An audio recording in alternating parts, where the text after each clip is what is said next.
welcome back to our channel. Today's class I am going to teach about how to write the Verilog HDL code for ring counter. So this ring counter is always called as the shift counter. So first I draw the block diagram, then explain the operation, followed by I write the Verilog HDL code. So it's a 4-bit ring counter. I need a 4 flip-flop.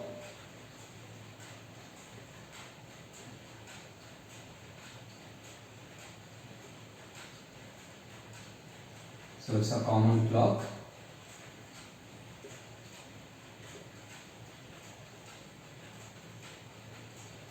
It's a clock signal. This one, reset.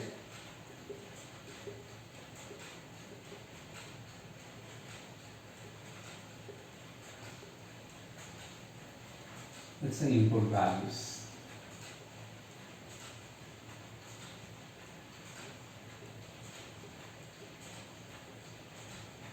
So let me consider initial data. So initial data is 0, 0, 0, 1.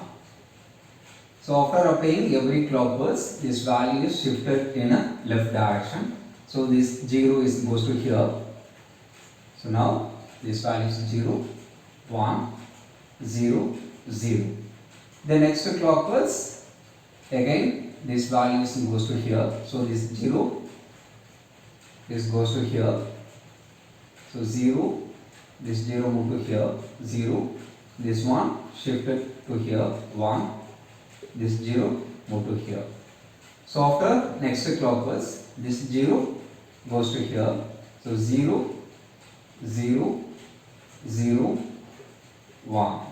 So next clock pulse, again this one goes to here, so 1, 0, 0, 0.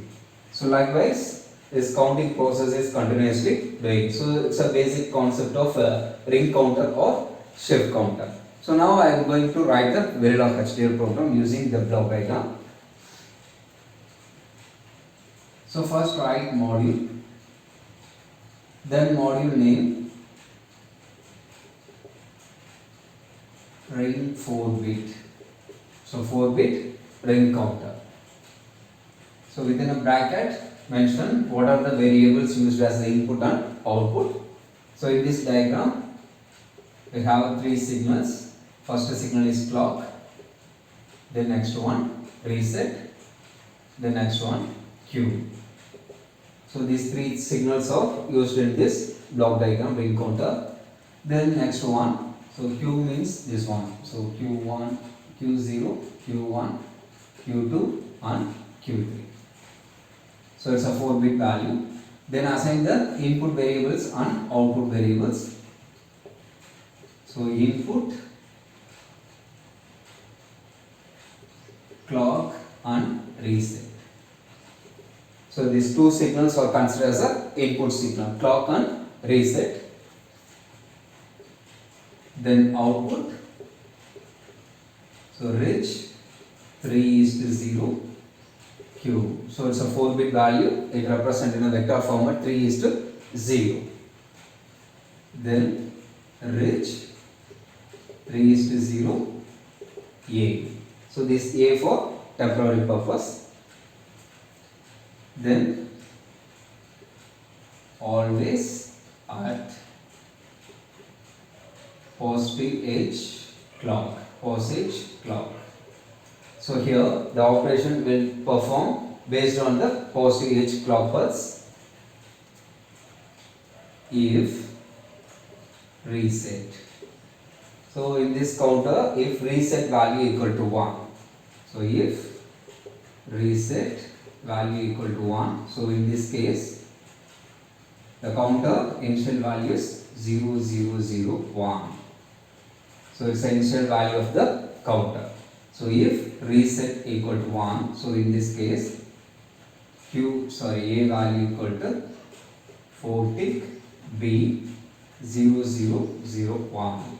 So it's the initial value of the counter. So this value is set in each flip flop. Else, suppose reset value goes to 0. So else begin. So next instruction, A assign A left shift by 1. So A value is left shifted by 1. So A value is 0, 0, 0, 1. So this value is left shifted by 1 time. So this 1 is goes to here, this 0 goes to here, this 0 goes to here. So after left shift, the result is 0, 0, 1, 0. Then next command, A of 0 assign A of 3. So A of 3. So this bit is goes to A of 0. Then end.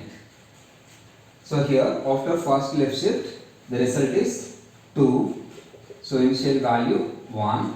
Then next shift, this 1 goes to here, this 0 goes to here, 0, 0. So 4. The next one 1, 0, 0, 0.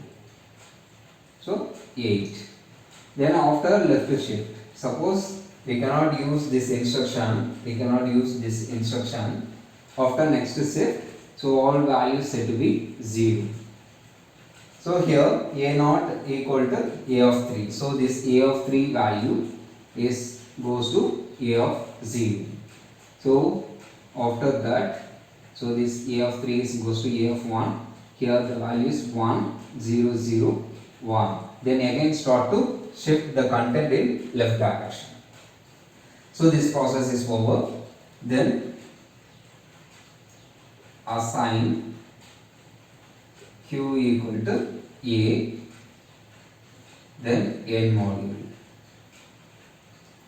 So it's a simple Verilog HTML program for 4-bit ring counter. I hope you understand the concept very well. If you are watching first time in my video, kindly subscribe and support us to make a lot of videos. Thanks for watching my channel.